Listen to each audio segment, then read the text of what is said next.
Hello friends, एक question है। A wholesaler sold a washing machine at a discount of 20% on MRP and he make a profit of 1216 by 57%, but he calculates his percentage profit on sum of cost price and selling price instead of cost price.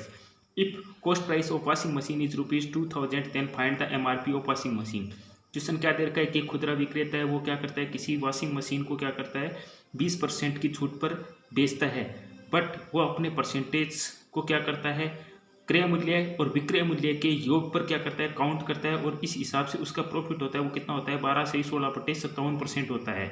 ठीक है, washing machine की अगर क्रय मूल्य 2000 रुपये हो तो उसका अंकित मूल्य कितना होगा। अब देखिए फ्रेंड, हमेशा हम प्रॉफिट परसेंटेज हमेशा किस पर काउंट किए जाते हैं, क्रय मूल्य पर किया जाता है, कॉस्ट प्राइस पर किया जाता है।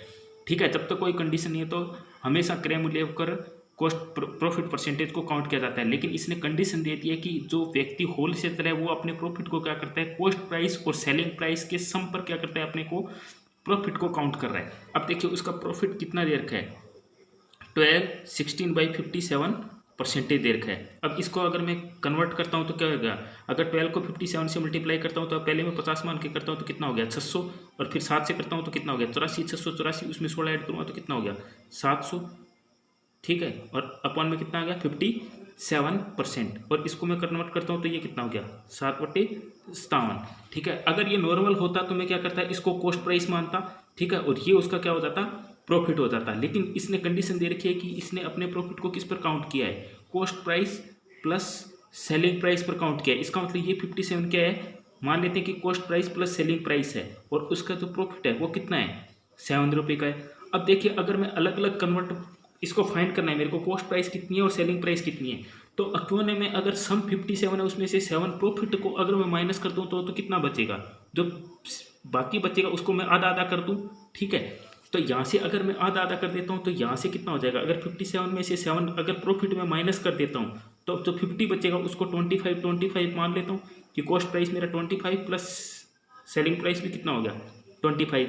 लेकिन ये प्रॉफिट हुआ, इसका मतलब सेलिंग प्राइस क्या होगी कॉस्ट प्राइस से कितने होगी 7 ज़्यादा होगी, तो अगर 7 ऐड कर दो तो कितना हो गया 32 आ गया। इसका मतलब मेरे हिसाब से तो दे रखा है उस हिसाब से कितना आ गया कॉस्ट प्राइस 25 रुपीज़ आ गई और सेलिंग प्राइस कितनी आ गई 35 रुपीज़।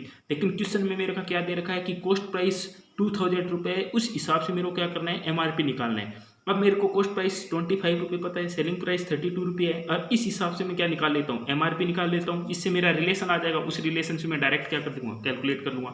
अगर मेरा सेलिंग प्राइस 32 रुपये है, ठीक है, तो ये 32 रुपये कब आता है, उसने क्या किया है डिस्काउंट दिया है कितना 20% पे। सेलिंग प्राइस कब होता है जब मेरे को MRP पे कोई डिस्काउंट दिया जाए। ठीक है, तो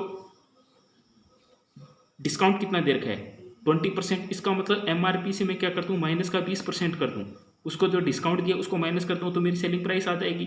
अब यहाँ से MRP से इधर जाने से मेरे को क्या है पता है कि 20% माइनस करने से 32 आ रहा है, तो इधर जा करके मेरे को लेकिन पता क्या है मेरे को सेलिंग प्राइस पता है, तो सेलिंग प्राइस से MRP पता करनी है तो मेरे को इस साइड जाना पड़ेगा, इसमें से कुछ ऐड करना पड़ेगा। तो यहाँ से AB रूल अप्लाई करते हैं, जिसका मैंने लिंक में डिस्क्रिप्शन दिया है कि AB रूल से कैसे फाइंड करते हैं। इधर से -20% है तो माइनस का तो माइनस लगा दिया, 20% कितना होता है 1/5। माइनस का AB रूल से इधर जाने पर MRP फाइंड होगा तो कितना करना पड़ेगा, माइनस का कितना हो जाएगा AB रूल से प्लस हो जाएगा 1/4। अब ये कितना हो गया 1/4, और 1/4 कितना होगा 32 का 1/4 कितना हो जाएगा, 32 से 1/4 को मल्टीप्लाई करें तो कितना आ जाएगा 8। तो 32 में अगर मैं प्लस का 8 करता हूँ तो कितना हो जाएगा 40। तो मेरे को यहाँ से इससे रिलेशन पता चल गया कि MRP कितना आ गया 40। कब, जब मेरा कॉस्ट प्राइस कितना है 25, तो मेरा का MRP कितना आ गया 40। लेकिन मेरे को क्वेश्चन में क्या दे रखा है कि मेरा कॉस्ट प्राइस एक्चुअली कितना है 2000, तो उस केस में मेरे को क्या करना है यहाँ पर फाइंड करना है कि ये जो MRP है वो कितना होगा। अब या तो मैं क्या कर दूँ यहाँ से इसको मल्टीप्लाई, इसका मल्टीप्लाई फैक्टर ईजी है तो मैं यहाँ से मल्टीप्लाई करके देखता हूँ, वही मल्टीप्लाई क्या कर दूँगा इधर कर दूँगा। लेकिन यहाँ से पता है यहाँ से थोड़ा क्या लग रहा है मेरे को ईजी लग रहा है, 25 को किससे मल्टीप्लाई करूँ कि मेरा ये आ जाए, तो 8 से मल्टीप्लाई करने पर कितना आ जाएगा 200 आ जाएगा, एक जीरो बचा तो ये कितना आ जाएगा 0। सेम यही क्या कर दूँ मैं मल्टीप्लाई 80 से कर दूँ तो ये कितना हो गया 3200 रुपीज़ आ गया। यह मेरा आंसर हो गया।